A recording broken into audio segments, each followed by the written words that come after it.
다 왔나요? 이제 시작해도 될까요?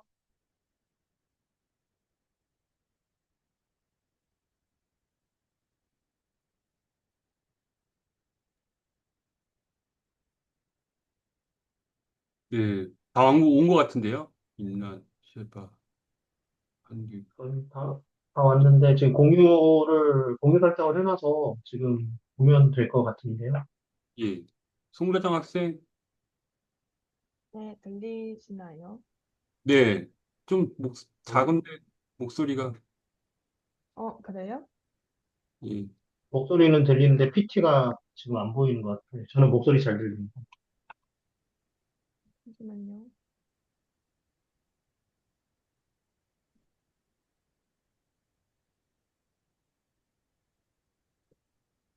음. 됐나요? 아직 나온다. 됐어. 네,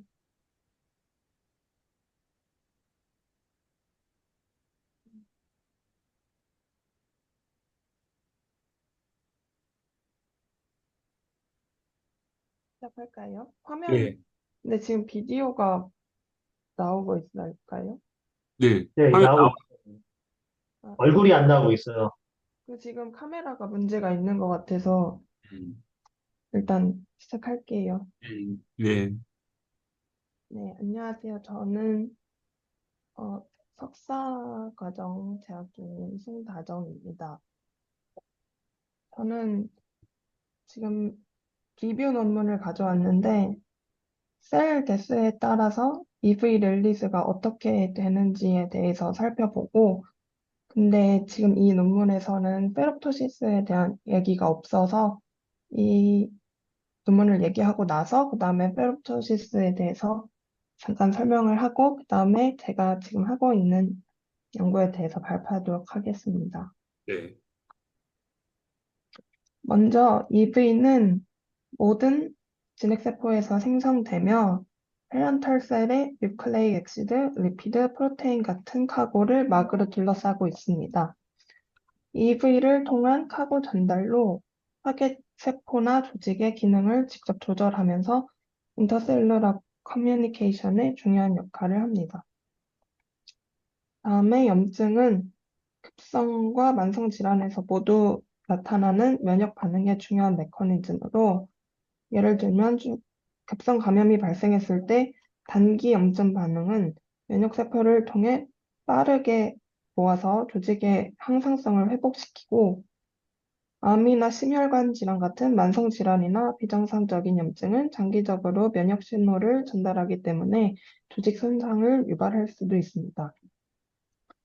그래서 활성화되거나 스트레스를 받으면서 살아있는 셀에서 생성된 EV는 이런 인플라메터리 시그널링의 매개체로 작동하는데 예시로는 류마티스 관절염에서 혈소판 유래 마이크로베지클이 염증성 사이토카인을 담고 있어서 관절 염증을 유발하는 것으로 알려져 있습니다.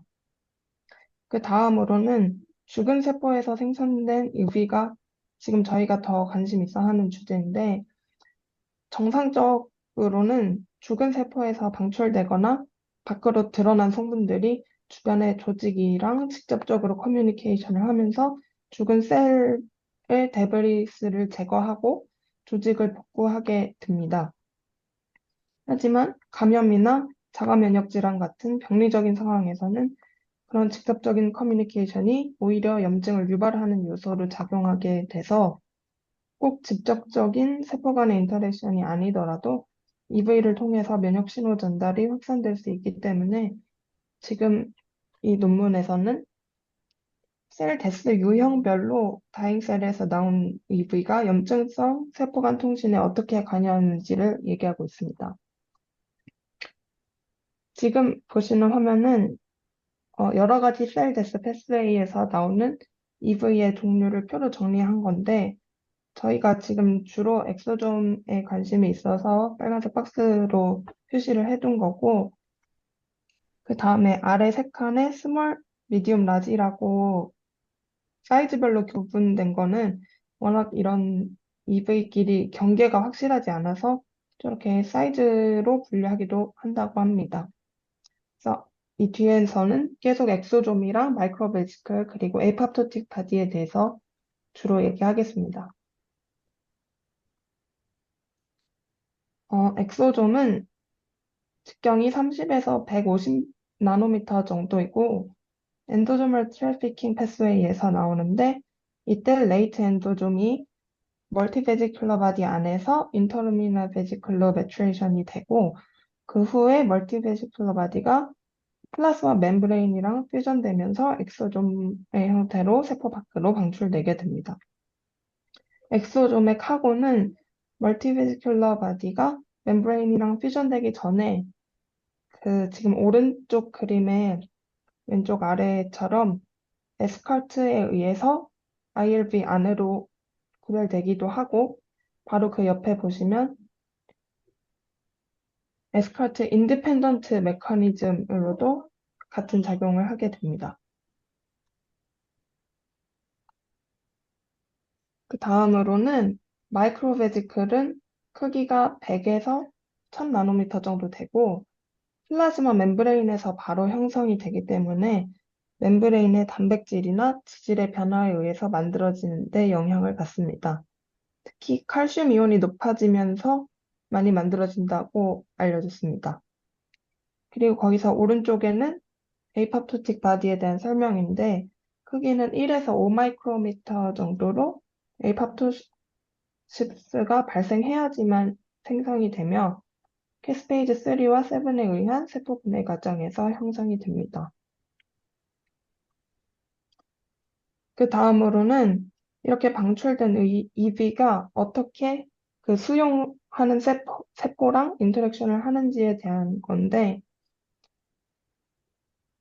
지금 왼쪽 그림에서 맨 위에 첫 번째로는 세포 안으로 흡수되지 않고 세포 막 표면에서 리셉터랑 결합해서 셀의 기능에 영향을 미칠 수 있다는 겁니다. 오른쪽 그림에서 1번 바인딩으로 설명되고 있고요. 그 다음에는 엑소좀 같이 크기가 작은 EV는 셀의 플라즈마 멤브레인이랑 직접 퓨전되기도 하는데 이렇게 퓨전이 되면 EV 안에 카고가 바로 합쳐지는 셀 안에 사이토솔로 방출이 돼서 영향을 미칠 수도 있는데 이 과정은 pH가 낮은 산성 환경에서 더 잘 발생한다고 합니다.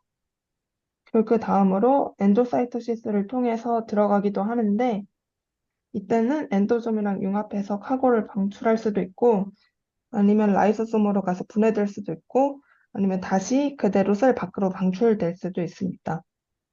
마지막으로는 파고사이토시스를 통해서 셀 안으로 흡수되는 건데 저는 보통 에이바토틱 바디처럼 커다란 EV가 이 과정을 겪는다고 하고 그래도 작은 EV들도 흡수되기도 한다고 합니다. 그래서 흡수되면 셀 내부로 카고를 전달할 수도 있고 아니면 파고라이소솜에서 분해될 수도 있는데 지금 논문에서는 파고사이토시스 후에 그 안에서 EV가 정확히 어떻게 됐는지는 명확하지 않다고 합니다.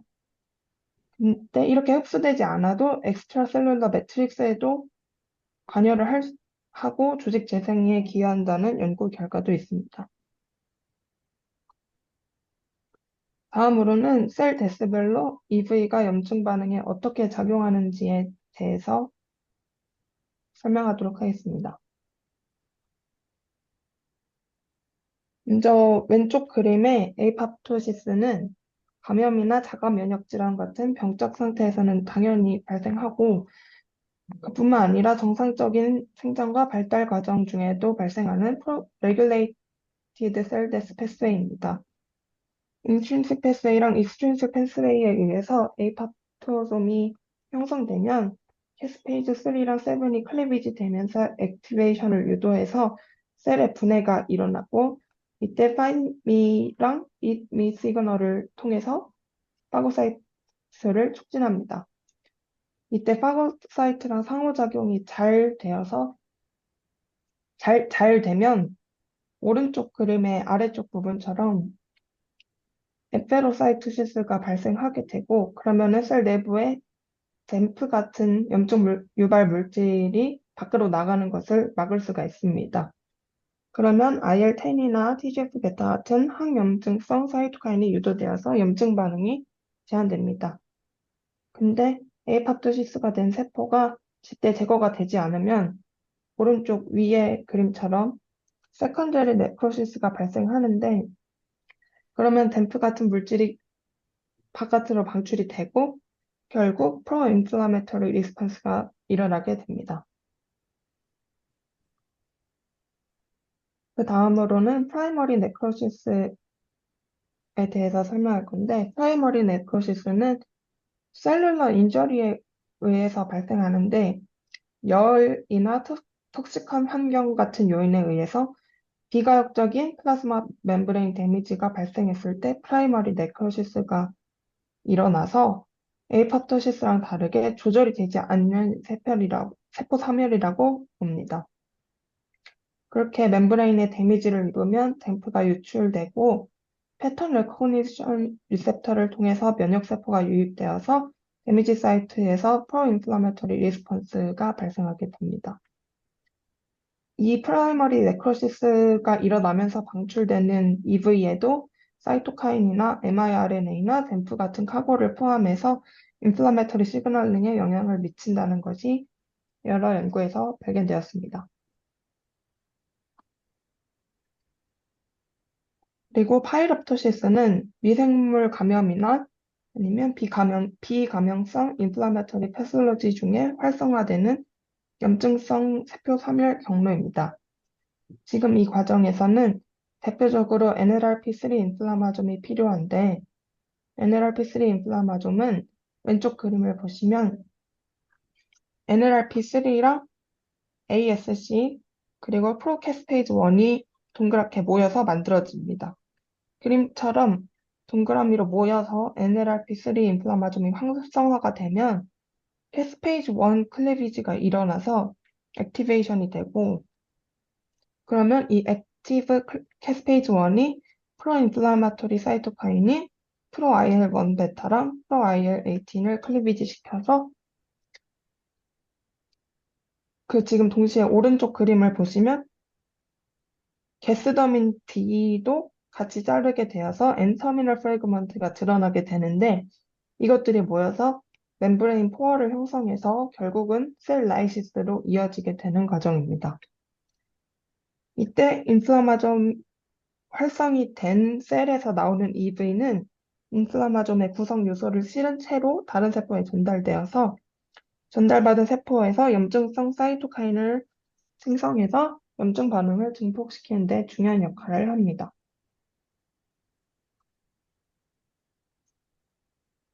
그 다음에 네크롭토시스는 RIPK3와 MLKL을 중심으로 하는 프로그램드 셀 데스인데, 감염 상태나 비감염성 염증 질환에서도 발생하고 파이롭토시스처럼 세포막을 라이시스하는 형태입니다. 네크롭토시스는 엑스트라셀룰러 리간드에 의해서 활성화되는데, 이때 약물이나 바이러스 같은 것에 의해서 왼쪽 그림처럼 캐스페이즈 8이 활성화가 되지 않으면 이 RIPK1과 RIPK3 시그널링 컴플렉스가 형성이 됩니다. 그러면 이 컴플렉스는 MLKL의 포스포릴레이션을 유발하고 또 그게 멤브레인으로 이동해서 포어를 형성하게 되어서 댐프가 셀 밖으로 유출되게 됩니다. 이 과정, 네크롭토시스 과정 중에서도 EV가 방출되는데, 그 EV가 갖고 있는 카고나 그런 것에 대해서는 자세하게 규명되지 않았다고 합니다. 그래서 지금 여기까지가 논문의 내용이었고, 이 다음부터는 지금 제가 하고 있는 실험에 대해서 얘기를 하려고 하는데, 지금 논문이 페롭토시스에 대해서 설명이 없어서 다른 자료로 페롭토시스를 설명하고 그 다음에 어떤 연구를 하는지 말씀드리겠습니다. 페롭토시스는 트랜스페린 리셉터 1에 결합된 트랜스페린의 엔도사이토시스에 의해서 유도될 수 있습니다. 트랜스페린은 세포 안으로 들어와서 Fe3 플러스 3가철을 방출하고 이것은 이가철로 환원이 되는데 이때 이가철이 팬텀 반응을 통해서 하이드록실 레디칼 같은 ROS 응? 네.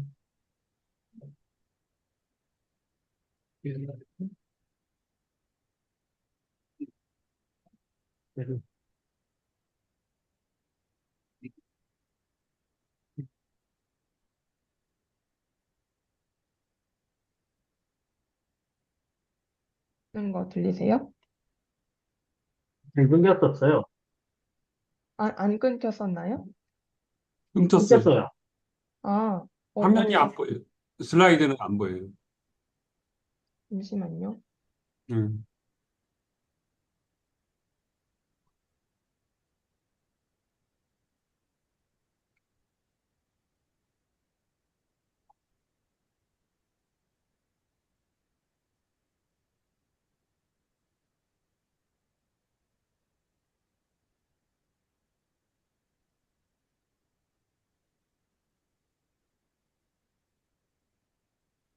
다시 보이시죠? 네. 어디까지가 연결이 되어 있었죠? 12, 슬라이드 12요. 아, 지금 여기 네. 페르토시스. 그러면 페르토시스 그냥 처음부터 다시 다시 설명을 드리면 지금 트랜스페린 리셉터 1에서 결합된 트랜스페린의 엔도사이토시스에 의해서 유도되는데 트랜스페린이 세포 안으로 들어와서 삼가철을 방출하고 이게 팬톤 리액션 아니 이가철로 환원이 되는데 이 이가철이 팬톤 리액션을 통해서 하이드록실 레디칼을 생성합니다. 근데 이런 하이드록실 레디칼 같은 ROS가 멤브레인 리피드랑 반응해서 리피드 퍼럭시데이션을 일으키게 됩니다. 그리고 오른쪽을 보시면 지방산 산화 효소인 LOX가 폴리언세츄레이티드 패티 애시드 이 푸파를 산화시켜서 하이드로퍼럭사이드 데리베이트스를 만드는데 이 만들어진 데리베이트스들이 다른 리피드랑 반응해서 산화 과정을 확산시켜서 리피드 퍼럭시데이션이 또 일어나게 됩니다. 그리고 GPX4도 중요한데 글루타치온인 GSH가 본인은 산화되고 지금 OOH를 OH인 알코올로 환원시키면서 본인은 GSSH로 바뀌는 지금 이 반응의 촉매가 GPX4입니다. 지금 이 GSH의 수치는 세포 밖의 글루타메이트와 셀 안에 시스테인을 교환하는 시스템 XC에 의해 유지되는데 글루타치온이 다 떨어지면서 촉매인 GPX4가 작동하지 않게 되고 그러면 세포막에 환원 반응이 일어나지 않아서 ROS가 계속 쌓이는 센트럴 리액션이 계속 진행되어서 하이드록실 레디칼이 증가하게 되고 결국 세포막의 산화 반응이 지속되어서 멤브레인 손상으로 이어져 페로토시스가 발생하게 됩니다. 그래서 저는 지금 이 페로토시스 과정에서 나온 EV도 앞에 설명한 다른 셀데스 패스웨이에서 나온 EV처럼 염증 반응과 관련이 있는지를 확인하는 실험을 하고 있습니다. 그래서 다음부터 제가 실험한 것에 대해서 설명을 드리자면 2937 셀의 엑스더민 2를 과발현한 셀에서 GPX4를 이니비션하는 RSL3를 쳐서 페롭토시스를 유발하고 그때 나온 EV를 뽑아서 마우스의 골수세포에 각각 같은 농도로 트리트를 하고 시간별로 리얼타임 PCR을 한 결과입니다. 그래서 지금 결과를 보시면 확실히 EV에서 염증 반응을 일으키는 것을 알 수 있었고 빨간색으로 표시된 것들이 더 높게 된 것들입니다. 그 다음에 오른쪽을 보시면 농도별로 페롭토틱 EV를 트리트한 건데 농도가 높을수록 그런 인플라메이션이 증가하는 것을 알 수 있었습니다. 그래서 가장 왼쪽에 지금 그래프는 293T 와일드 타입 셀이랑 게스더미니 과발현 셀에서 나온 EV의 양이 엄청나게 많이 차이가 나서 게스더미니 셀에서 훨씬 많이 나오는데 NTA로 게스를 센 다음에 이 프로틴 농도를 측정한 결과에서 나눠서 페롭토틱 EV가 한 개당 얼마나 프로테인을 포함하고 있는지 계산된 결과였는데 와일드 타입 셀에서 나온 EV가 훨씬 많은 단백질을 포함하고 있었습니다. 그래서 바로 그 옆에를 보시면 지금 왼쪽 그래프는 동일한 개수의 EV를 마크로파지에 트위트한 거고 그 바로 옆은 동일한 농도를 트위트를 한 건데 와일드 타입 셀에서 프로테인 함량이 높으니까 당연히 동일한 개수를 처리했을 때 와일드 타입 셀이 훨씬 높은 프로테인 농도를 가지기 때문에 더 많이 인플라메이션이 일어난 것을 확인할 수 있었고 다음에 가장 오른쪽에 있는 그림은 셀 데스 패스웨이별로 나오는 EV가 서로 어떤 차이가 있는지 확인하려고 한 건데 컨벤셔널 EV는 다잉 셀이 아니고 살아있는 세포에서 뽑은 그냥 노멀 엑소좀이었고 지금 그 다음으로 에이파토틱 엑소좀, 페로토틱 엑소좀을 실트한 건데 이 노멀 셀에서의 EV보다 다잉 셀에서의 EV가 인플라메이션에 미치는 영향이 크다. 이렇게 볼 수 있을 것 같습니다. 그래서 이 이후로는 와일드 타입 셀이랑 게스더미니 과발현 셀에서 각각 노멀 EV랑 에이팝토시스 그리고 페롭토시스일 때 나온 EV를 뭐 프로테인 함량이나 그 내용물 카고가 어떤 거가 있을지 실험을 진행하려고 합니다. 발표는 여기까지입니다.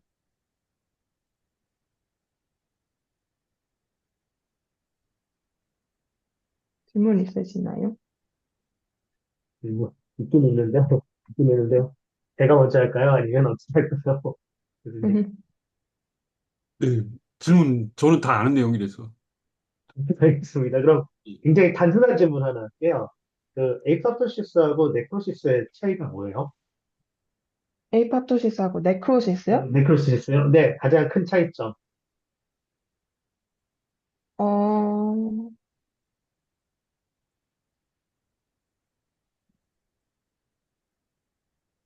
잠시만요.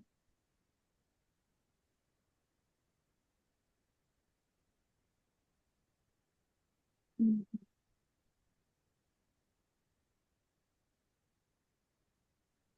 음. 에이, 에이팝토시스는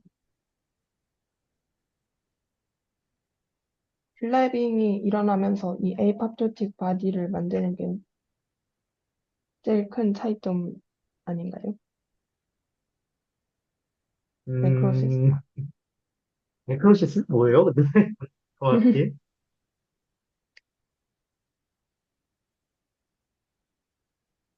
네크로시스는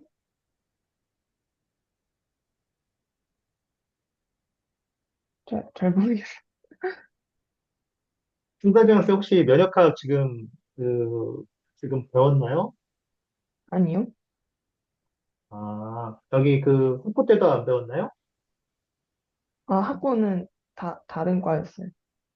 아, 그러면 저희 할 때 에이파토시스는 보통 이뮤얼셀 미디에이트라고 얘기를 하고, 그 다음에 네, 네크로시스는 셀 버스트 아웃이라고 얘기를 보통 하거든요. 네. 그 차이가 뭘 것 같아요? 그 터져서 죽는 그거. 그러니까 아까 설명을 하던데, 네. 왜 터져서 죽어요? 네크로시스가 일어날 때요? 아까 설명을 하던데, 열심히. 네. 잠깐만요.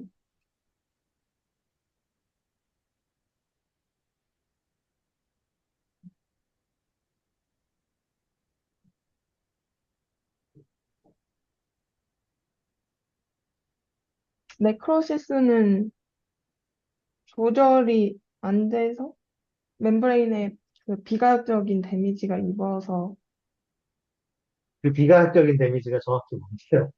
아까 설명 열심히 하던데? 근데 그 하면서 열심히 설명을 했어요. 본인이 슬라이드에 나온 내용 중에. 네.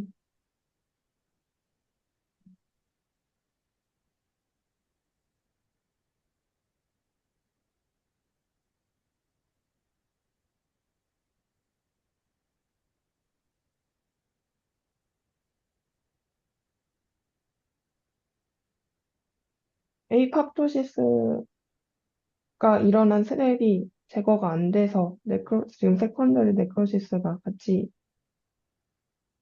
이어져서 일어나는 잠깐만요. 아니, 네크로시스는 세컨더리, 에이퍼트 바디에 세컨더리 네크로시스 일어나긴 하는데, 네크로시스 자체도 일어나잖아요. 근데 그게 어떤 반응이면서 보통 일어나죠? 많이 설명을 했을 텐데. 멤브레인에 지금도, 데미지를 입은 거. 멤브레인 데미지 입으면 어떻게 돼요? 아, 그 안에 있는 덴프가 유출이 되는 데에서 입술이 되긴 하죠. 왜 제가 이게 또 터진다고 얘기했죠? 네. 그러면 왜 터져요? 왜 터지냐고요? 멤브레인에 음, 손상이 입어서. 그러니까 멤브레인 선생님은 터지겠죠? 왜 터질까요, 그러면? 아, 바깥이랑 그, 그거에 달라서, 삼투압이 달라서? 흡수합이 다르니까 그렇게 되겠죠? 그러면은, 네. 결론은 뭐예요? 어떻게 될 것 같아요? 그러면은, 세포 외하고 세포 내하고 삼투압이 다르다. 그러면 뭐가 다르다는 거예요? 삼투압이 다르면 뭐가 달라지냐고요? 그러니까 삼투압이 다르다는 의미가 뭐예요, 저? 안에, 안에 들어있는, 지금 셀 만약에 닫혀 있으면, 안에 들어있는 그 내용물과 바깥이 농도가 다르다는, 그러니까 어떤 게 농도가 높을 것 같아요? 세포 안이 농도가 높을 것 같아요? 세포 밖이 농도가 높을 것 같아요? 세포 안이요. 그러면은, 묽어지면 그러면 구멍이 뚫리면 왜 뚫릴 것 같아요? 묽어지면? 그러면, 벌스트아웃이라고 그랬죠? 네. 농도가 다르면, 그렇게 체액이 세포 안으로 들어갈 거 아니에요. 그러면은, 그게 농도가 달라지면, 그, 아, 그, 동물세포하고 식물세포하고 만약에 3점 이상이 있을 때 식물세포는 터질 것 같아, 안 터질 것 같아요. 동일한 상황에서. 아, 음, 안 터질 것 같아요. 왜 안 터지죠? 세포 벽이 있어서? 그렇죠. 근데 네. 세포막만 있는 동물 유카리오트 동물세포는 터지겠죠? 왜냐하면 멤브레인이 실험해봤잖아요. 약해서, 농도가 높아지면, 그치요. 약해지고, 네. 그 다음에 그, 낮은 쪽에서 높은 쪽으로, 농도가 낮은 쪽에서 높은 쪽으로 체액이 들어가니까 당연히 세포막이 견디지 못해 터지는 현상이 네크로시스도 그, 그걸 유발하는 게 구멍이 나서 구멍이 송송송송 나서 하는데, 음, 그, 거기에서 구멍이 송송송송 나는 이유는 네크로시스에 여러 가지가 있어요. 네. 그거는 아직 안 배웠죠. 아직. 내 구멍이 네. 나는지. 하나는 이미 하나 설명을 했는데, 네, 파이로토시스에서 자, 거기서 어떻게 해요? 게스더민 D가 포를 만들어서 그 밖으로, 자, 그러면 하나 물어볼게요. 그러면, 파이로지네시스라고 들어본 적 있으세요? 다시 말씀해 주시겠어요? 파이로지네시스. 뭔지 잘 모르겠어요. 본인, 본인 12페이지에서 아마 설명을 했을 텐데, 슬라이드 12번. 자, 센터 리액션 정확히 해서 리피드 프록시데이션이 정확히 뭐예요? 아, 리피드 파록시데이션이요? 네. 그,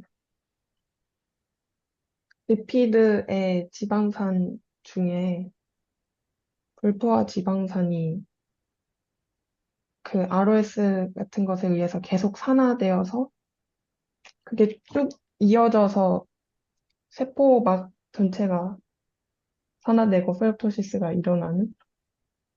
자, 그러면 물어볼게요. 네. 그, 옥시데이션 일어나면 어떻게 될 것 같아? 옥시데이션 일어나면 세포막에서. 어떻게 될 것 같아요? 세포 세포막이 안에서 어떻게 될 것 리피드 같아요? 프록시 그, 옥시데이션 일어나면 어떻게 될 것 같아요? 셀이 죽어요. 네, 이건 셀이 죽은 건 맞는데, 정확히 하면 프록시데이션 하면 뭐가 될 것 같아요? 뭐가 어떻게 되니? 확실히 어떻게 될 것 같아요? 지방이다. 어떻게 될 것 같아요? 프록시데이션 일어나면. 어떻게 돼요?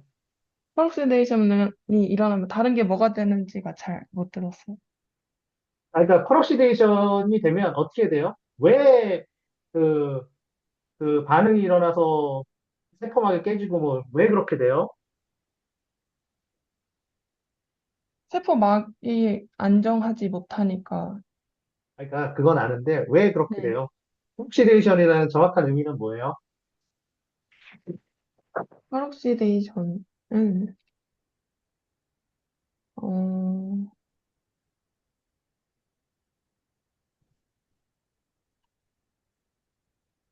그 산- 산소랑 반응해서 페록사이드를 만드는 네, 그러면 어떻게 돼요? 그러면 리피드가 음, 끊어져요. 그러니까 왜 끊어지는데 왜 끊어지는데요? 근데 되게 중요한데 이거 아마 굉장히 단순한 거긴 해도 굉장히 중요한 내용 중에 하나예요, 사실은.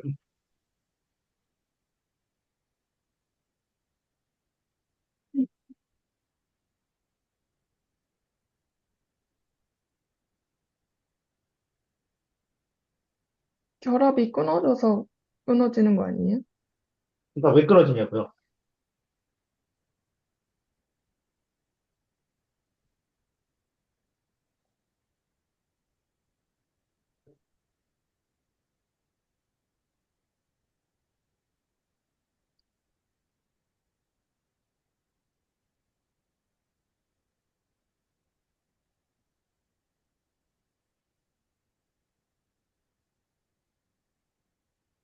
그, 뭐라고 대답을 해야 될지 잘 모르겠어요. 그 가수분해가 급격하게 일어나면 열이 발생할까요? 안 발생할까요? 음, 물질마다 다른 줄 알았는데, 그러니까 그럼 퍼러시데이션이 일어난다 그러면 그럼 왜 데미지를 입겠어요? 열, 열 때문에 입지 않을까요? 아, 그렇게는 생각 안 해봤어요. 그래서 제가 물어본 게 파이로제네시스하고 관계가 있냐 없냐라고 제가 물어본 건데 그 네. 최영준 선생님 파이로제네시스하고 파이로제네시스 이후에 파라포시스 일어나는 게 제가 생각한 게 맞나요? 그거를 리뷰한 사람, 음. 최근에 리뷰한 사람이 있는데요. 사실은 네네네. 리피드 퍼록시데이션이 광범위하게 그 세포막에 일어나면 네. 세포막이 퍼럭시데이션이 일어나면 그게 결국은 들이 그 불안정한 사이트를 중심으로 해서 잘려가지고 조각들이 리액티브 ROS, 리피드 ROS가 조각들이 막 흘러나오는데요. 그러니까 짧아지는 거죠, 네. 팩텍스트가. 그렇죠. 거기가 짧아지는데 제가 뭐 그래서 짧아지는데요. 네. 그 짧아지는 게 왜 그 세포막에 데미지를 주는지에 대해서 최근에 아주 잘 쓴 리뷰를 읽어보면 네. 그 리피드가 그 패텍스 체인이 푸파에서 짧아지면 이 막 자체가 얇아진대요. 음. 얇아지고 그 다음에 그 스티프니스 굉장히 뻣뻣해진대요. 텐션이 올라가는 네. 거죠. 그 그러면은 그거를 건디가, 그거를 음, 어떤 사람이 그 요즘에 그 시뮬레이션 스터디로 그게 텐션이 올라가는 거를 그 밝혔더라고요. 근데 그게 상당히 일리가 있어요. 그런데 텐션이 올라가고 얇아진다고 그래서 그게 터진다고는 다이렉트하게 연결이 안 돼요. 음, 예, 좀더 그래야 얇아지고 되는, 압력이 올라간다고 그래서 그렇다고 해서 터지는 건 아니고 그러면은 네. 일단 텐션이 올라가면 우리 세포막에는 텐션에 의해서 조절되는 여러 가지 채널들, 아연 채널들, 특히 그 카타이온 텐션 게이티드 카타이온 채널들이 열리는데요. 그렇게 되면 세포 안으로 칼슘도 많이 들어오고 밖으로 또 뭐 포타슘 같은 것도 나가고 여러 가지 솔트가 체인지가 있는데 그것만 갖고도 터지는 건 또 설명이 안 돼요. 그러면 여러 가지 다른 구멍을 뚫는 단백질이 터지게 만들 수 있나? 근데 그것도 아닌 것 같아요. 그러다가 한 몇 년 전에 누군가 왜 터지는지 몰랐어요, 그때까지. 지금도 잘 몰라요. 누군가 그 닌주린 원이라고 얘가 텐션에 의해서 활성화돼가지고 세포막에 큰 구멍을 뚫는 아주 작은 단백질들을 발견을 했어요. 그래가지고 닌주린 원에 의해서 얘가 마지막에 텐션이 올라간 멤브레인에 구멍을 뚫어서 터지게 만들 것이라고 얘기를 하고 있는데요. 그런데 그거 갖고도 100% 설명이 안 돼요. 그래서 결론적으로 아직 애매모호해요. 중요한 거는 멤브레인의 데미지 때문에 터지는 건 맞긴 맞아요. 근데 설명이 잘 안 돼요. 그 이게 다이렉트, 이거 네, 텐션이 올라갈 때 우리가 아주 오랜 기간 전통적으로 네. 글라이신을 세포 밖에다가 글라이신 농도를 엄청 높이면 그 안 터진다고 텐션이 올라가서 스웰링 같은 게 일어날지는 몰라도 터지지 않게 만드는 물질로 글라이신을 밖에다 놓고 썼었거든요. 근데 이 그 닌주린 원 발견한 사람들이 글라이신이 보니까 닌주린 원을 이니비션 하는데 관여한다고 그런 페이퍼를 또 냈더라고요. 그래서 제 결론은 아직 모른다. 왜 터지는지 모른다. 하지만 이제 프라이머리 네크로시스는 단순해요. 그거는 그냥 외부에서 케미칼로 그냥 ROS를 갖다가 왕창 주거나 프리징 앤 소잉을 반복을 해가지고 그거는 미케니컬 기계적으로 깨는 거예요, 객이. 하지만 우리 몸에서 일어나는 대부분의 네크로시스는 왜 멤브레인이 깨지는지 아직 잘 몰라요. 각각의 셀데스 모드마다 구멍을 뚫는 단백질 특이한 게 밝혀져 있긴 하지만 결론적으로 그게 구멍을 뚫는다고 터진다는 거하고 연결이 안 돼요. 100% 연결이 안 돼요. 이게 인위적으로 피지컬하게 열을 가열해서, 피부에 가열해서 하는 거하고는 그건 관계 조금 없어요. 다른, 열을 그, 가해서 하는 거는 프라이머리 네크로시스하고 관련이 있고요. 여기 그, 그 세포 그러니까 프라이머리 네크로시스하고 세포 안에서 일어나는 네크로시스를 엄격하게 구분을 해가지고 프로그램드 네크로시스라고 부르는데요. 그 기본적으로 프로그램드 네크로시스가 왜 어떻게 해서 일어나는지 아직 모르는 게 너무 많아요. 예. 왜 터지는지도 상당히 애로사항이고 터지는 거하고 스웰링 기본적으로 네크로시스를 일으키는 세포들이 스웰링이 일어나는 건 터지기 전에 스웰링이 일어나는 건 맞긴 맞는데요. 그거는 삼투압 때문에 차이 때문에 우리 소듐 포타슘 채널 포타슘 펌프가 기본적으로 블락이 되면 삼투압 가 기본적으로 그 때문에 물이 들어오면서 스웰링이 일어난다고 알려져 있는데 그런데 스웰링이 일어나는 거고 깨지는 건 또 다른 문제예요. 물론 그, 그렇죠. 그건 다른 문제. 예. 그래서 페롭토시스 때는 리피드 퍼럭시데이션이 그 퍼럭시데이션이 일어나는 카본을 중심으로 깨면서 리피드 ROS가 분출이 되면서 리피드가 얇아지고 기계적으로 얇아지고 그다음에 그 압력이 스티프니스 뻣뻣해지는 경향이 있고 이것 때문에 아마 멤브레인 데미지가 오는 게 아닌가. ROS 농도가 상당히 높아지나요? 아니면 그냥 그 스티프너스 유지할 정도로 높아지는 건가요? 그 ROS 상당히 높아진다. 그게 어느 레벨이 상당인지 왜냐면 ROS가 우리가 보통 이 바닥에서 실험하는 사람은 ROS를 정량을 하지는 않거든요. 그냥 컨트롤 랩에서 그러니까, 올라갔다 내려갔다 얘기하지. ROS를 그러니까 정량. 요즘에 제가 지금 저기 저쪽 그 페이퍼 서미의 논문 보면서 ROS를 정량적으로 해서 하시는 분들이 계시더라고요. 근데 셀 레벨에서는 그게 쉽지가 예, 예. 않거든요. 그런데 그래서 정량적으로 해서, 네. 음, ROS만으로 설명이 되는 셀 데스는 아니에요. 그 정도로 물론 높지. 그렇죠. 왜냐면은 ROS를 뭐 우리가 농도를 아주 높여가지고 H2O2를 베껴서 주면 그냥 순식간에 다 깨져버리잖아요. 근데 그 상황은 그렇죠. 절대 아니, 그거하고는 관계없어요. 음, 음, 그러한 ROS 정도가. 음. 그 송도정 학생, 그 사이트시스하고 엔도사이트시스하고 차이가 뭐예요? 파고사이토시스랑 엔도사이토시스요? 예, 음, 파고사이토시스는 그 파고사이트 식세포라고 하나요? 그 작용이 꼭 필요할 것 같은데요. 그리고 아까 보니까 뭐더라? 그 파고사이트한테 시그널을 보내서 오는 그래서 오는 그게 따로 있어서 파고사이토시스고 보통 아 그러면은 파고사이토시스 일어나는 면역세포가 뭐뭐 있어요? 잘 모르겠습니다. VPC 들어봤어요? 아니요? 엔티젠 프레젠팅 셀. 안 들어봤는데 그 파고사이 엔티젠 프레젠팅 셀이를 한 번도 안 들어봤어요? 네, 송도정 학생 한 번도 안 들어봤어? 그러면 왜 APC, 안티젠 프레젠팅 셀이 왜 필요한지도 잘 모르겠네요, 그러면은. 네.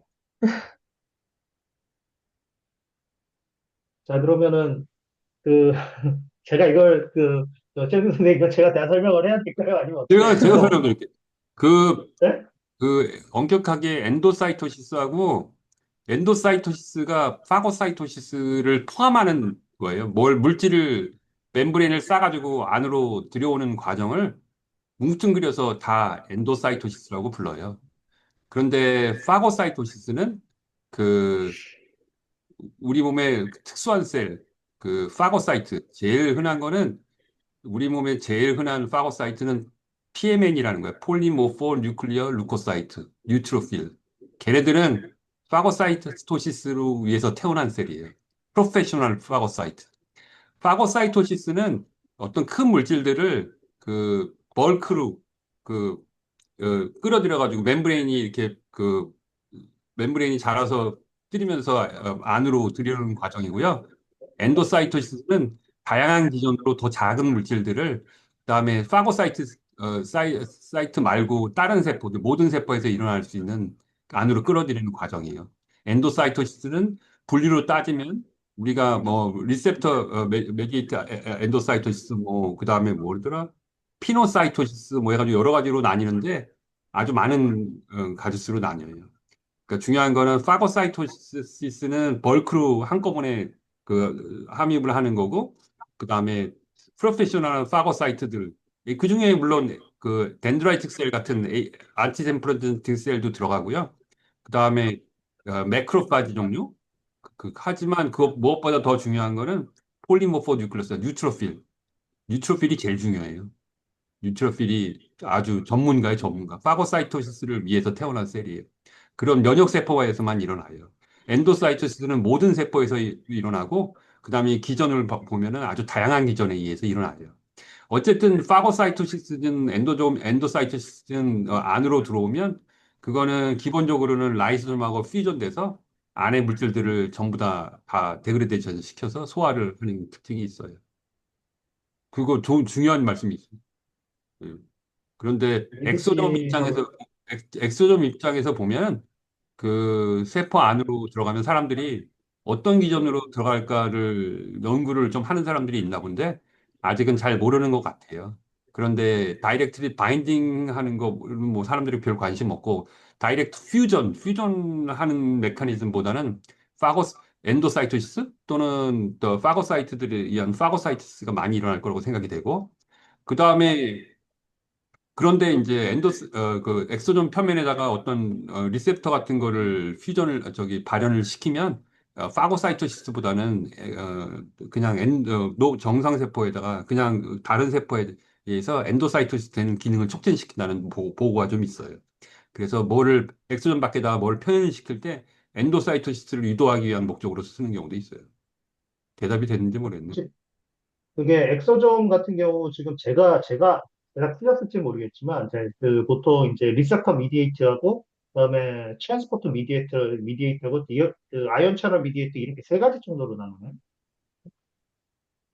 아이온 채널 엑소 메디트 처음 들어보는데요. 아 그래요?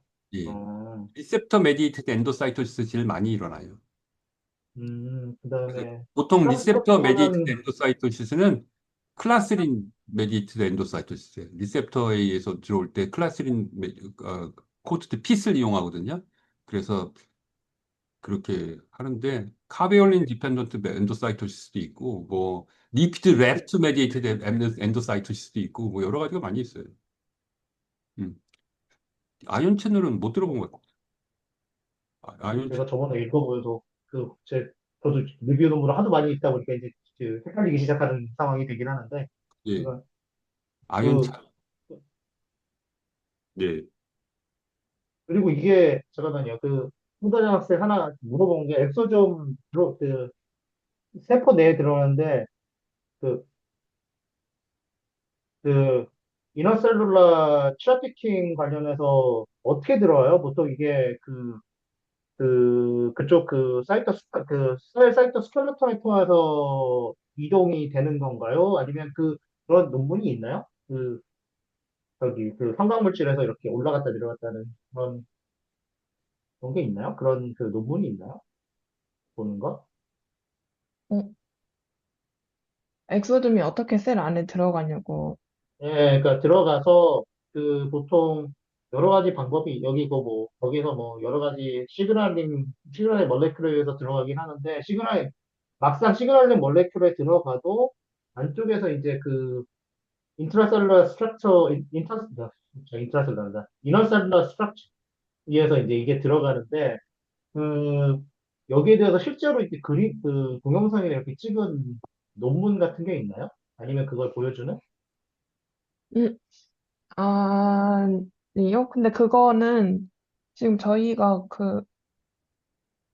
하려고 하는 거 아닌가요? 그 엠네온 그림 붙여서 네, 그, 맞아요. 에, 뭐지? 라이브 셀 이미징을 예, 예, 찍어보려고 예. 마크로파지에 어떻게 음, 들어가는지, 그래서 음. 어떻게 되는지는 잘 모르겠는데, 그것도 해보려고 하고는 있어요. 음.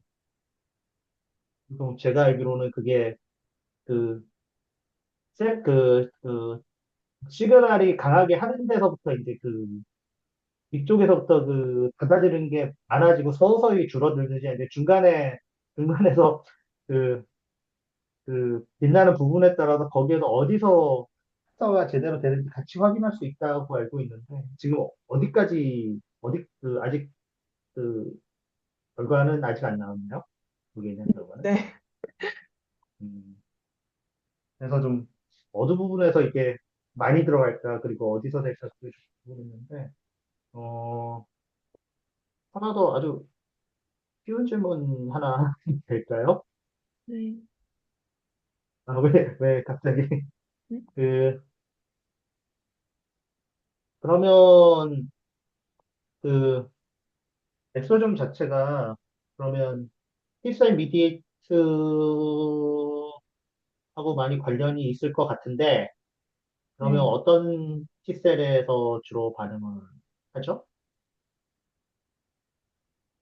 엑소좀이요? 네. 잘 모르겠어요.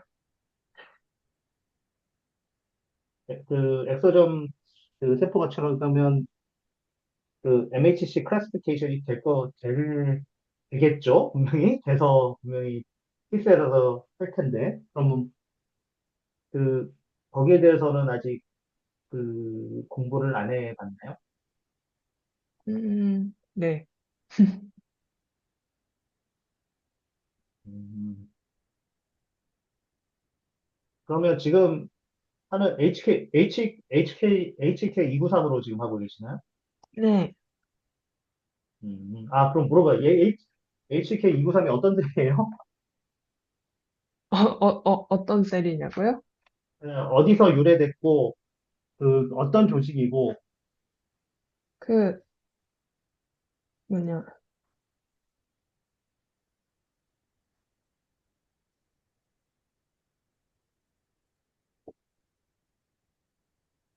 저 이름이 갑자기 기억이 안 나는데.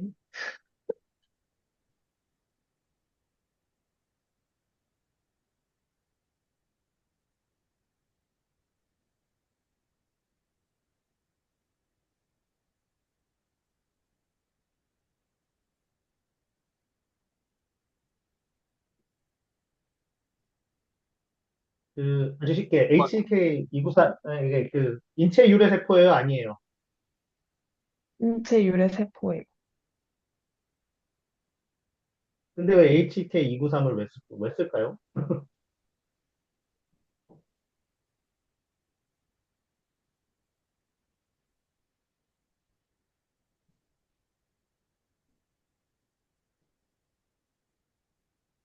캔서 셀이라서?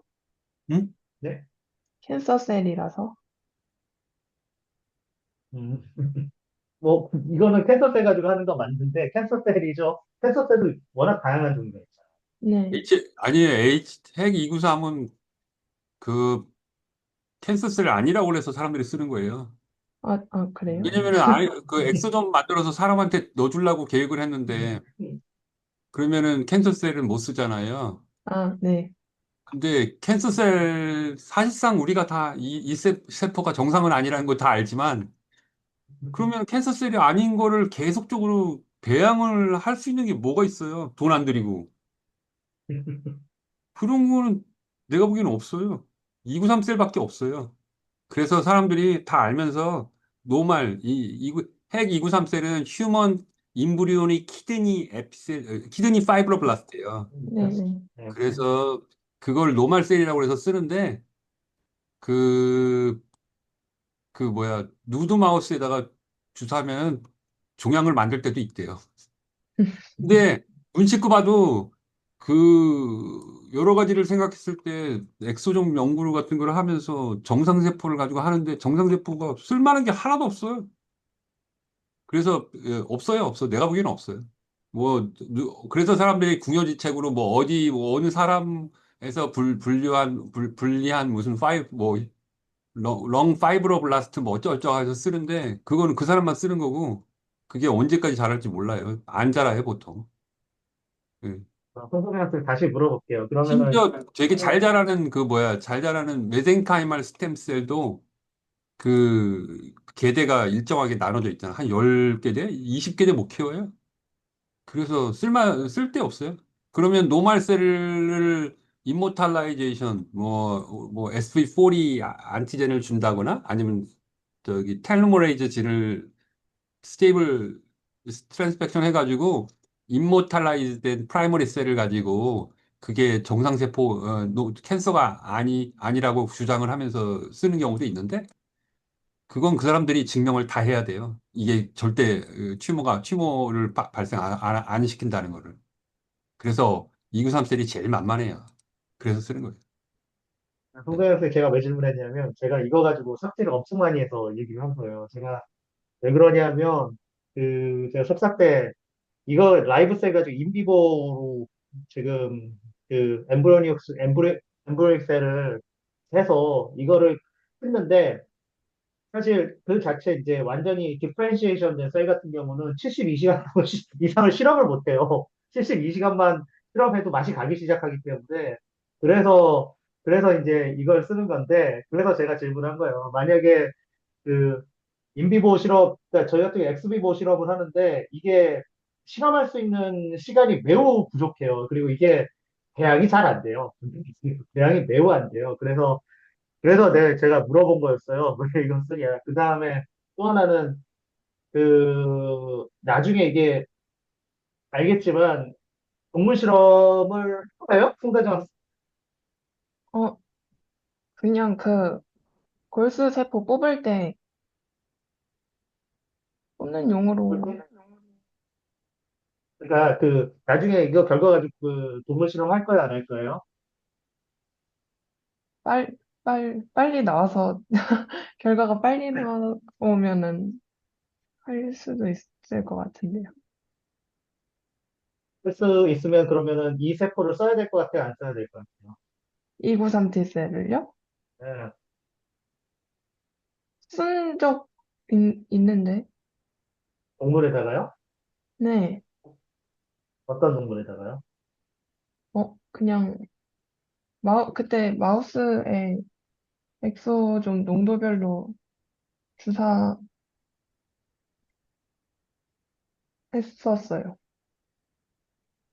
그러면은 어땠어요? 효과가 잘 나왔어요?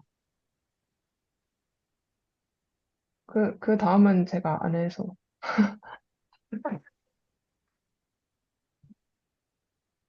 그래서 물어본 건데 지금 이게 제 노드마우스 말고 일반 CCT7BL이나 발브C에서 이걸 할 때 실제로 잘 안 될 것 같아서 셀을 바꿔야 될 것 같은 느낌이 드는데 만약에 동물 실험을 진행한다면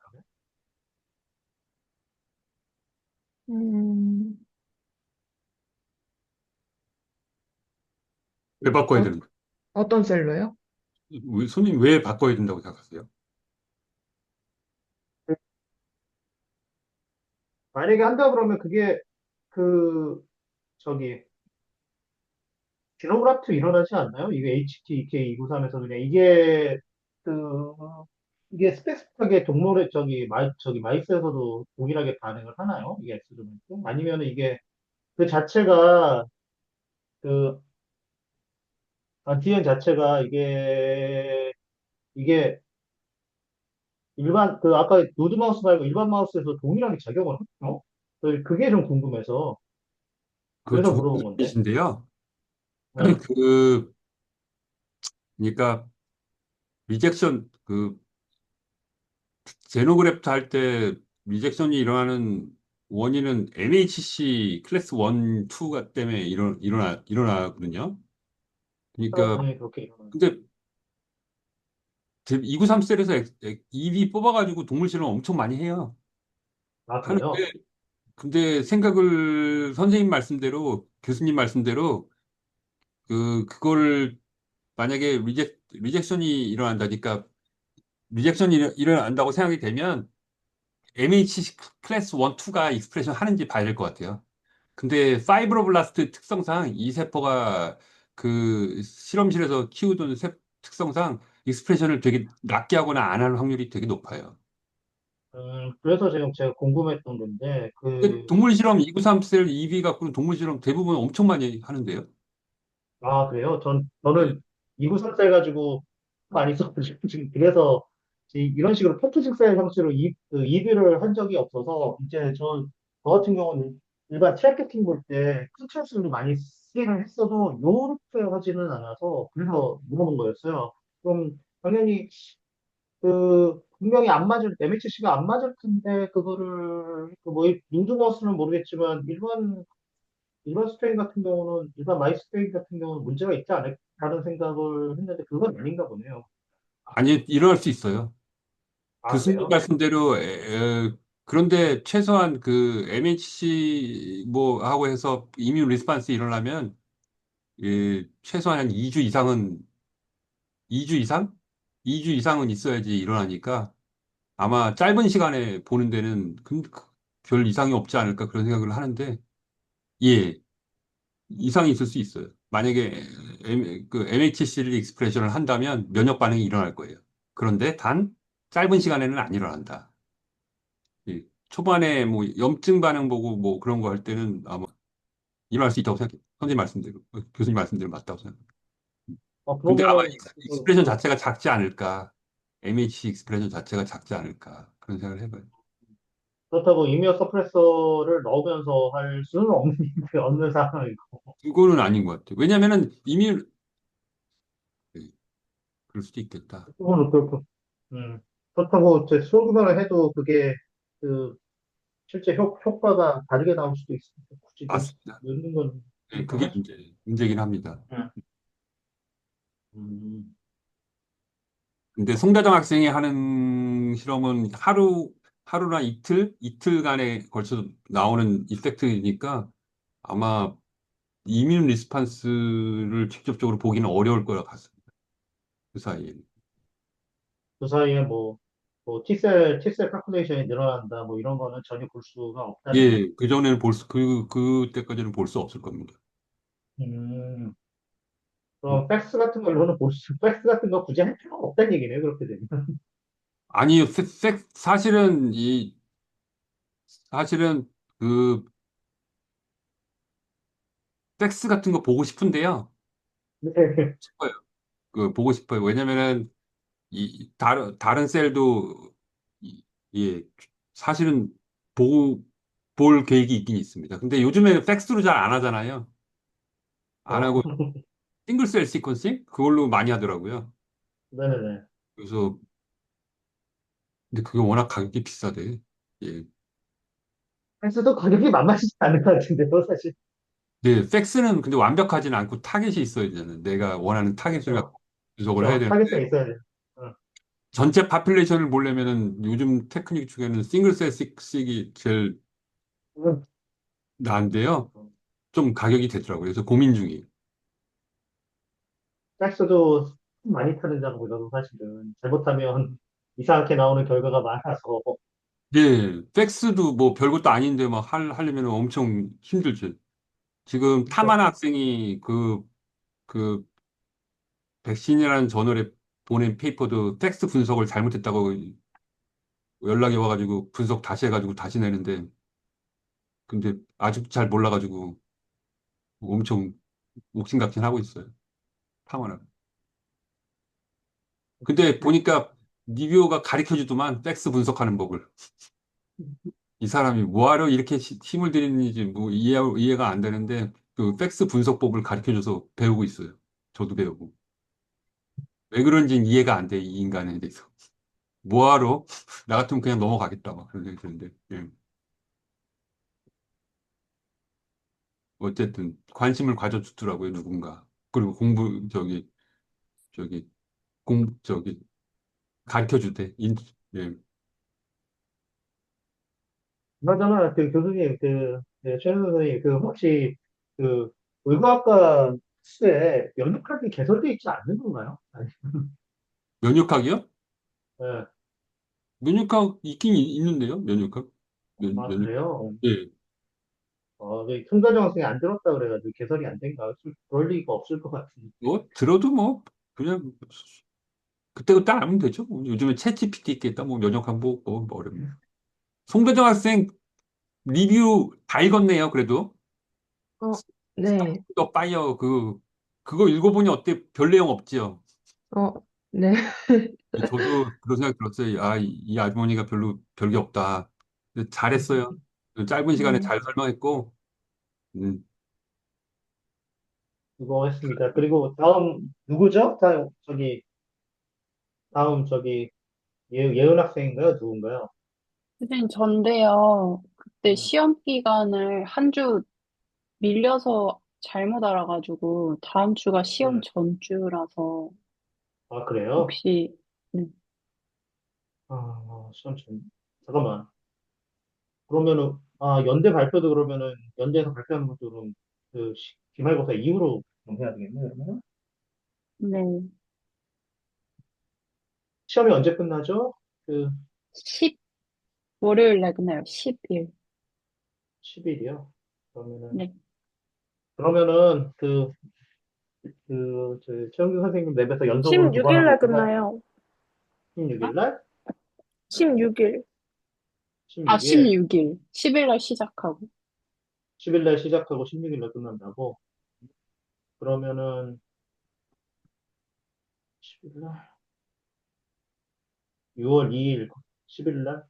그러면은 3주 연속으로 하는 걸로 해버리면 어때요? 그냥 상관없어요? 아니, 뭘요? 그러니까 저희가 세 지금 명이 연속이요?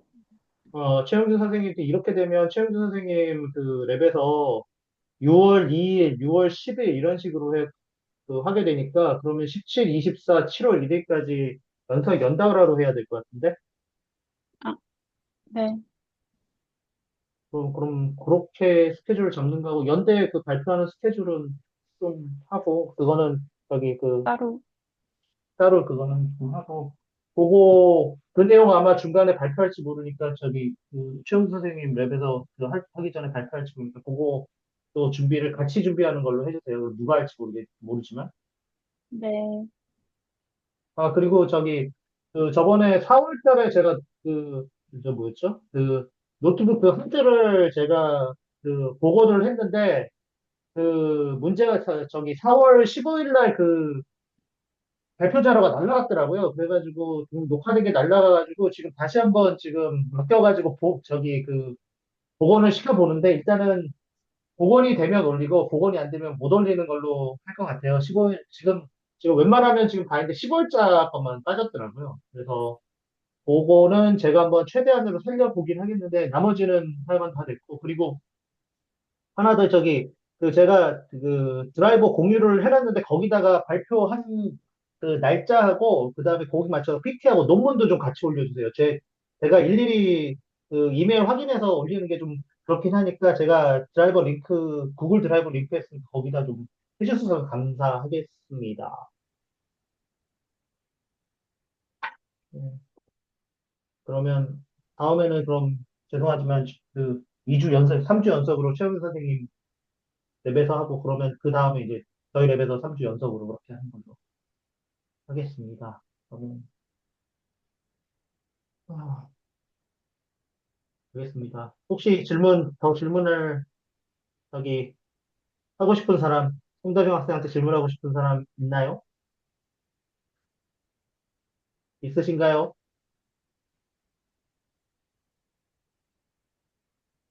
조성현 학생, 성현 학생 네, 네, 질문하고 싶은 거 있으세요? 아니요. 알겠습니다. 음, 마치고요. 중간에 다음 주에 다음 주는 월요일이라서 그때 맞춰서 한번 진행을 하겠습니다. 그리고, 최현 선생님 혹시 이번 주 금요일 아니면 다음 주 월요일에 시간 어떠신가요? 이번 주 금요일하고 다음 주 월요일. 다음 주 월요일은 힘들 것 같고요. 수업이 있어가지고 이번 주 금요일은 될 것 같은데요. 이번 주 금요일이 좋습니다. 알겠습니다. 그럼 제가 잠깐 들려가지고 지금 저도 이제 서류 찾아내려고 바빠가지고 지금 정신이 없는데 일단은 그 내용하고 지금 하이퍼 서미아 관련해서 최현 선생님하고 미팅을 한번 해야 될 것 같아가지고 직접 가서 미팅을 해야 될 것 같아가지고 예, 금요일 날 좋습니다. 금요일 날. 이번 주 그러다 금요일 몇 날. 시간, 몇 아무 시간 때나 괜찮으시죠? 괜찮아요. 모든 알겠어요. 시간. 알겠습니다. 그럼 제가 그러면 예, 시간을 지금 예, 정해서 그러면은 제가 다시 한 목요일쯤에 다시 예, 연락드리겠습니다. 예, 예. 교수님 알겠습니다. 감사합니다. 네, 수고하셨습니다. 예, 수고하셨습니다. 감사합니다. 예. 네.